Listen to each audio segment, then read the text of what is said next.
From the Presidential Palace, Manila, Dateline Malacañang.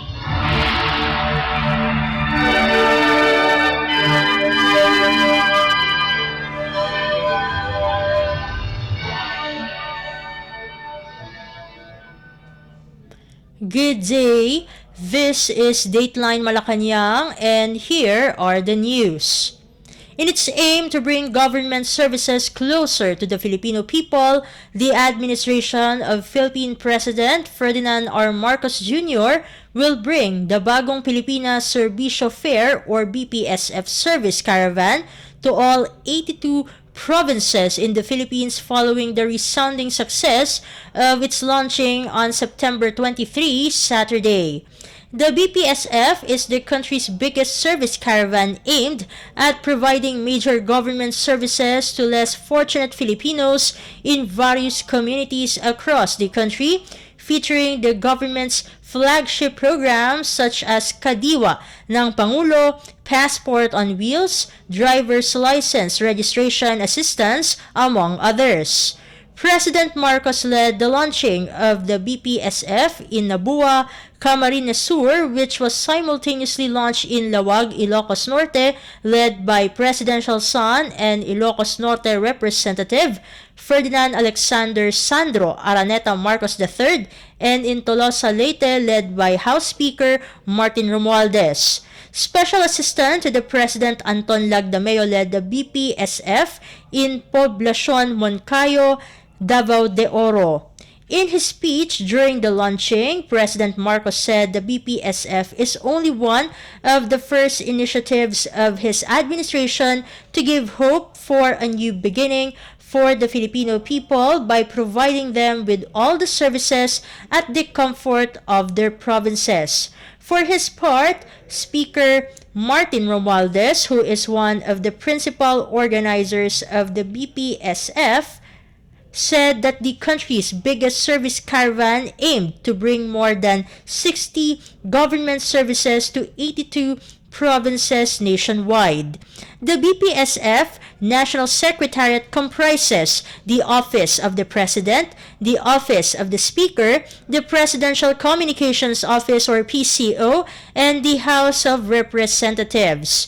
With the success of the launching of the BPSF on Saturday, the organizers have decided to stretch some of the programs from the original two-day event as it attracted a record high of 322,689 portal-registered Filipinos as of 10:30 a.m. on Sunday. The organizers estimated that the service caravan would attract more than 400,000 participants as it emphasized that the registration for some of the services offered at the BPSF is still ongoing. As of Sunday morning, the organizers recorded 87,158 participants in Lawag, Ilocos Norte, 103,647 in Nabua, Camarines Sur, 57,345 in Tolosa, Leyte, and 74,539 in Moncayo, Davao de Oro. The BPSF offers social services from the Department of Health or DOH, Department of Social Welfare and Development or DSWD, Department of Agriculture or DA, Department of Human Settlements and Urban Development or DHSUD, Department of Public Works and Highways or DPWH, Department of the Interior and Local Government or DILG, Department of Environment and Natural Resources or DENR, Food and Drug Administration or FDA, Bureau of Fisheries and Aquatic Resources or BFAR, National Food Authority or NFA, Office of Civil Defense or OCD, and the Philippine Coconut Authority or PCA. Under Livelihood and Educational Services, the following agencies offered services: Department of Agrarian Reform or DAR, Commission on Higher Education or CHED, Department of Science and Technology or DOST, Department of Labor and Employment or DOLE, Technical Skills and Development Authority or TESDA, DENR, OCD, and FDA. Under regulatory functions, the BPSF extended services from the following national government agencies: Department of Foreign Affairs or DFA, Philippine National Police or PNP, Land Transportation Office or LTO, Land Transportation Franchising and Regulatory Board or LTFRB, Professional Regulations Commission or PRC, National Bureau of Investigation or NBI, and the Philippine Statistics Authority or PSA. Other government services include those from the Department of Information and Communications Technology or DICT, Government Service Insurance System or GSIS, Social Security System or SSS, PhilHealth, Pag-ibig, Public Attorney's Office or PAO, and the Integrated Bar of the Philippines or IBP. Dateline Malacañang. In other news stories, under the directive of Philippine President Ferdinand R. Marcos Jr., the Department of Social Welfare and Development or DSWD is set to distribute next week cash assistance to sari-sari store owners who were affected by the implementation of the mandated price ceiling on rice in coordination. In its update to the Office of the President, the DSWD said that it is set to distribute cash assistance to sari-sari store owners in coordination with the Department of Trade and Industry or DTI in terms of identifying the beneficiaries. President Marcos has directed the DSWD to provide cash assistance to small rice retailers affected by the implementation of the mandated price ceiling on regular and well-milled rice in the whole country. The chief executive approved the implementation of the mandated 41 pesos price ceiling on regular milled rice and the 45 peso price cap on well-milled rice through the issuance of Executive Order or EO number 39. Based on its latest report, the DSWD said that it has already released 92.415 million pesos worth of financial assistance to 6,161 out of the 8,390 target micro and small rice retailers affected by the implementation of the EO 39 nationwide. Dateline Malacañang. Meanwhile, the Philippine government under the leadership of Philippine President Ferdinand R. Marcos Jr. is firm on its commitment to promoting regional integration and cooperation with the Association of Southeast Asian Nations or ASEAN, along with promoting freedom of information and preserving press freedom. PCO Secretary Cheloy Velicaria Garafil said in a message delivered by Philippine Information Agency or PIA Director General Joe Torres Jr. during the 16th Conference of ASEAN Ministers Responsible for Information or AMRI in Vietnam that the Philippines adheres to the responsibility to promote regional integration and cooperation among the members of ASEAN with the help of the media, they can attain the shared goal of addressing different challenges that the region faces right now by building bridges between cultures and communities. Secretary Garafil highlighted the role of media in shaping a well-informed populace that is better equipped to respond to economic, environmental, and societal challenges. She also reiterated that the PCO is committed to promoting and strengthening freedom of information while continuously forging partnership with both local and international stakeholders. Garafil also stressed the need to preserve press freedom, citing media as a conduit for promoting accountability and transparency among public servants to ensure that the best interest of the people remains on top. 9 other ASEAN members participated in the conference together with Timor-Leste as an observer, and 3 partner countries, namely Japan, the Republic of Korea, and China. The conference, with the theme Media from Information to Knowledge for a Resilient and Responsive ASEAN, focused on ASEAN collaboration in information and communication orientations to create a mechanism for coping with fake news in the internet, promote digital transformation in the press and communication sector, apply modern technologies to the sector, and promote the exchange of communication or information rather across ASEAN and allied countries. Dateline Malacañang. Other news stories, Philippine Department of Finance Secretary Benjamin Jokno said the government is set to launch this week a US dollar-denominated retail dollar bonds. Jokno mentioned the government is looking at an initial volume of $1 billion. It is noted that the tenor is either 5 or 10 years. During its last retail dollar bond offering in 2021, the government successfully raised $1.5 billion. Jokno said for the RDB2, the government lowered the minimum denomination to $200. The finance chief said that promoting the retail dollar bonds too was part of the government's Middle East roadshow earlier this month.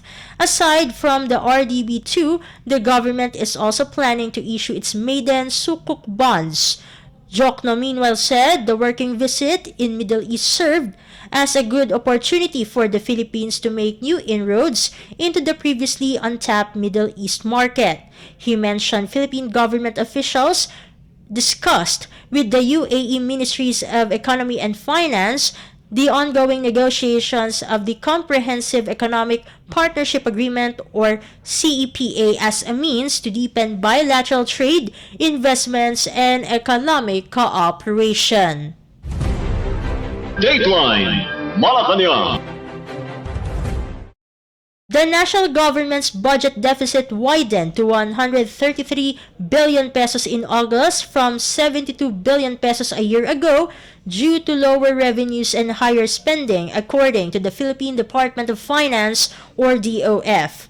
DOF Secretary Benjamin Jokno said the budget deficit during the month was higher by 84.63% year-on-year. Total revenues for August amounted to 310.6 billion pesos, down by 6.6% from the 332.4 billion pesos in the same month last year, as both tax and non-tax revenues slowed down for the period. Total revenue collections for January to August this year, however, went up by 9.03% to 2.58 trillion pesos. Collections of the Bureau of Internal Revenue or BIR in August declined by 6.7% to 213.5 billion pesos.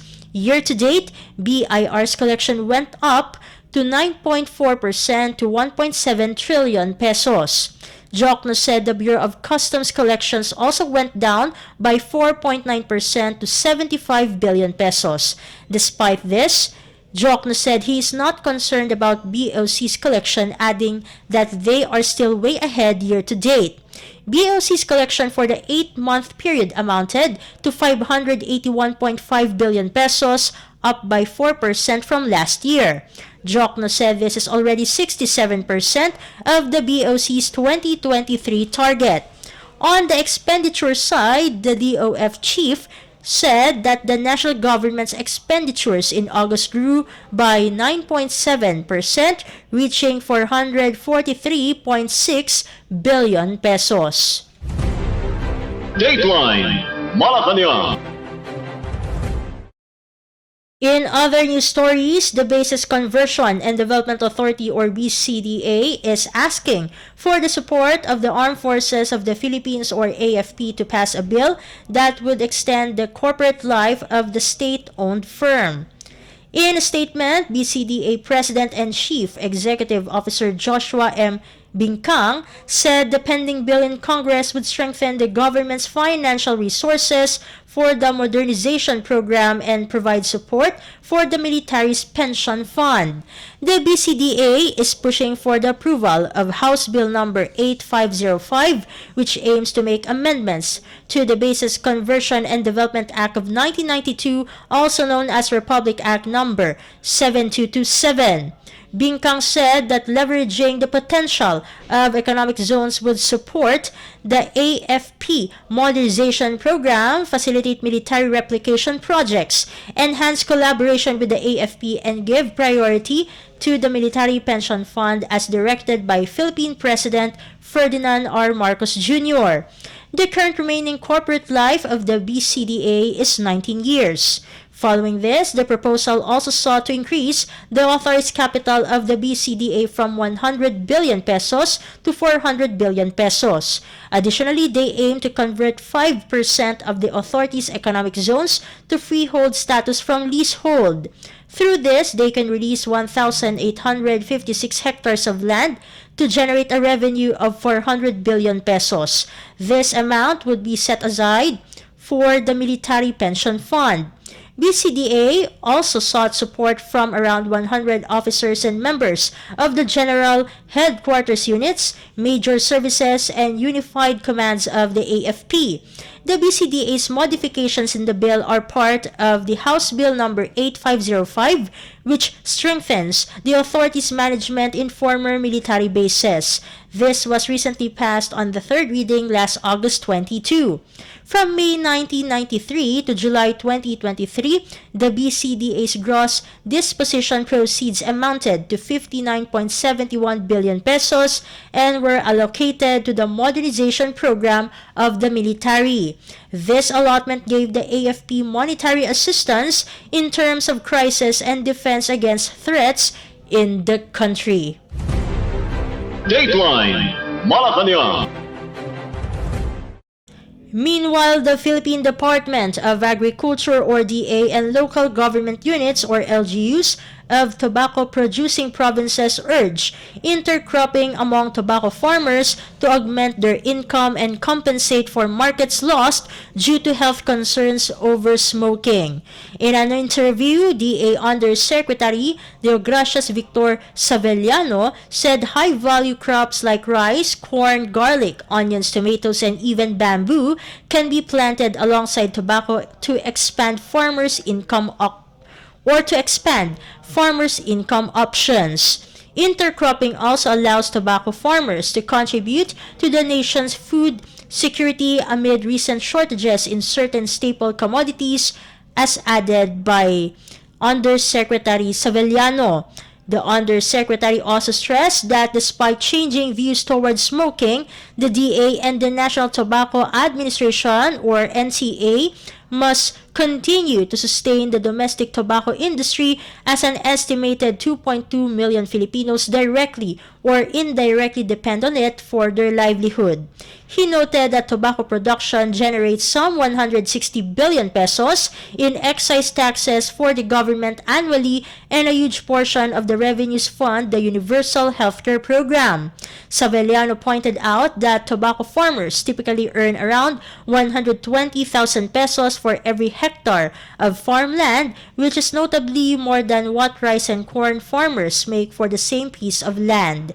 Meanwhile, the NTA leadership is seeking stricter government response against smuggling and other illegal activities involving tobacco, even as the government strives to protect legitimate producers and processors. In a statement, NTA regulatory head Robert Ambrose reported that the government's revenue loss due to the illicit tobacco trade is expected to exceed 30 billion pesos by the end of 2023.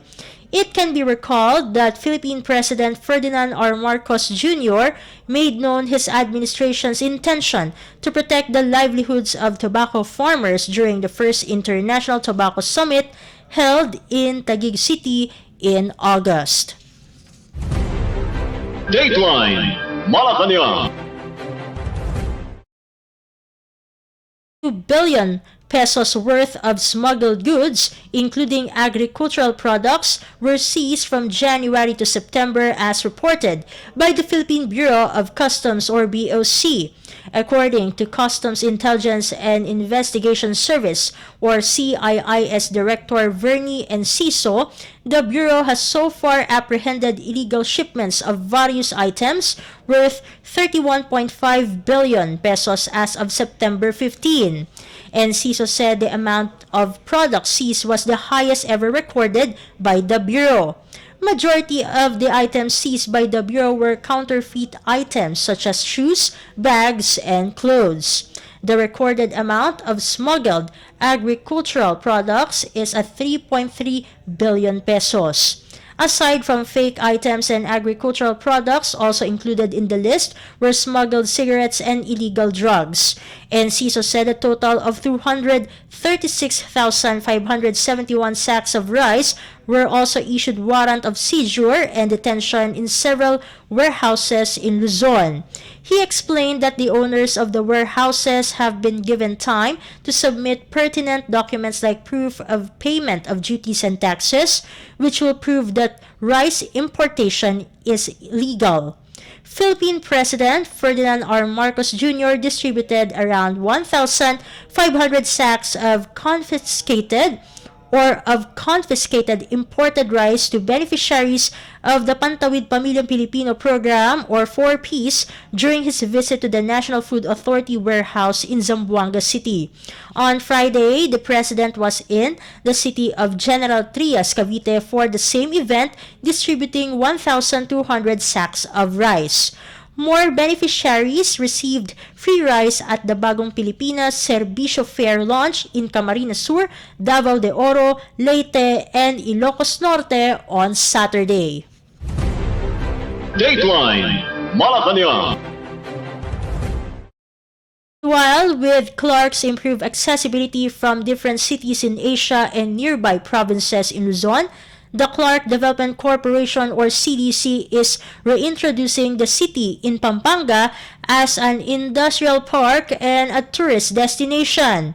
CDC President and CEO Agnes VST Devanadera said during the weekly media forum hosted by the Philippine Information Agency at the PIA building along Visayas Avenue, Quezon City, that Clark has a total of 127,590 workers ready to be hired by 1,137 locators, which the CDC is expecting to invest in the city's expanded business hub.